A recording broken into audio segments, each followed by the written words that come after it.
ಎಲ್ಲರೂ big boss promo ನೋಡಿದ್ರಾ? ನೋಡಿಲ್ಲ ಅಂದರೆ ಜಸ್ಟ್ ಎಕ್ಸ್ಪ್ಲೇನ್ ಮಾಡ್ತೀನಿ ನೋಡಿ. ಮೊದಲನೇದಾಗಿ ಕಿಚ್ಚ ಸರ್ ಎಂಟ್ರಿ ಇರುತ್ತೆ.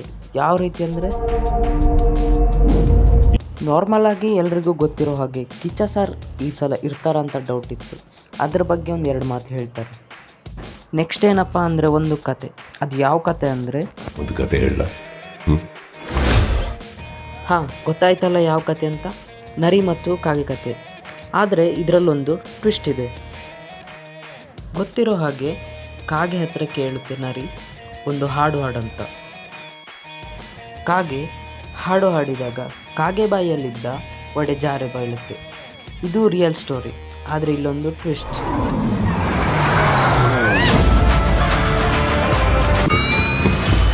ಎಲ್ಲ ಗೊತ್ತು ಅನ್ನೋರ್ಗೆ ಹಾಂ, ಏನಿರ್ಬೋದು ಟ್ವಿಸ್ಟ್? ನೋಡೋಣ, ಕಮೆಂಟ್ ಮಾಡಿ.